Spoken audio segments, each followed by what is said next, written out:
Whoa! It wasn't doing that before.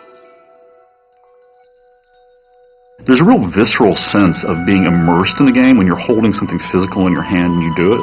The controller itself really contributes to the feeling that you are a wizard. You have a magic wand in your hand, and Finn has a magic wand in his hand. It's the best one-to-one connection with a character that I've ever felt. When we first took the controller and whirled it over our head and saw the apprentice conjure a tornado out of the ground, it's like, that is something different. That is not just another press the button and cast your spell. He just conjured a tornado. This is awesome.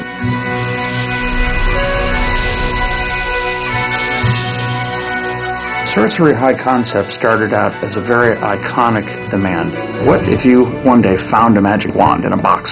What would you do with it? What would you try? What would you hope and imagine that it could do? This is fun!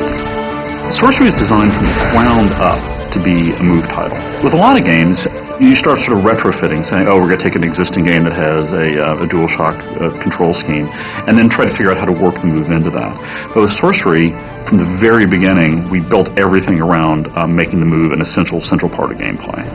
Of many places that I've worked, our studio's a little different in that we are a little more physical, and we kind of embrace that, especially working with the move.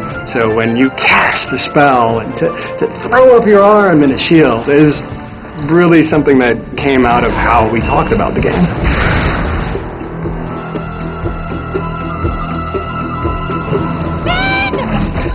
A lot of the motion control games that you see, sort of like it's detecting that you're doing something, but it's not precise. What really excites me when I play Sorcery is the degree of control you have. So if I'm using it to cast arcane bolts at somebody, it actually matters where I'm pointing the controller at the screen. But we could also let the player put English on it. So for example, if you cast like this or cast like that, that actually hooks the bolts around and arcs them in interesting ways. So it becomes a very technical, a very skill-based gameplay experience. Fighting is active. Drawing a firewall, throwing a bolt through it. Those movements are quick, fast. Spell switching is on the fly, and it's a movement, it's not a button press. As you get deeper into Sorcery, you learn more spells. You gain a command over the elements: ice, fire, wind, electricity. Then we found that combining them was cool. Cast your whirlwind through fire, the fire is sucked up off the ground and your whirlwind becomes a fire tornado. Cast your bolts into a firenado, and fire bolts are multiplied and spread throughout the arena. Every spell in Sorcery can be combined with the other spells to produce a deep combo system that lets you just attack your enemies in a wide variety of ways to maximum advantage. A troll! That thing is huge! This way, come on!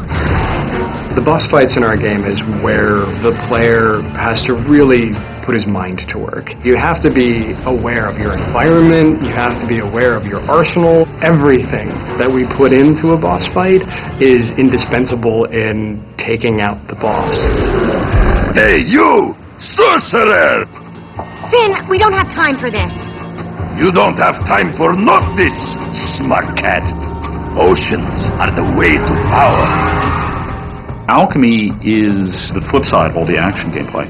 In Alchemy, you're using the motion controller, but it's not under the pressure of combat. You discover many unusual ingredients. So our alchemy system, which is the key to level progression, involves mixing these elements together. And we make sure that with our move, we do this in a very visceral sort of a way.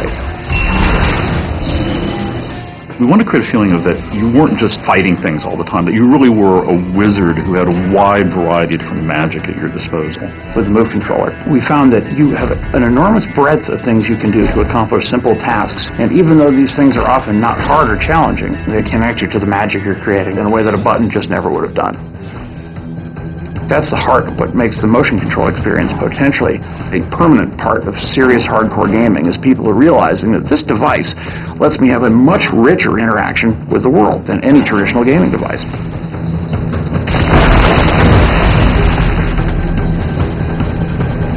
I feel that we've given people a really solid, playable game experience that uses the move like it's meant to be used as a serious game and control device, to reach down and pick it up and to be that apprentice who is reaching out and grabbing the wand, the master's wand, for the first time and feeling the power of it surge through him just as you realize the power that you yourself are experiencing as a player.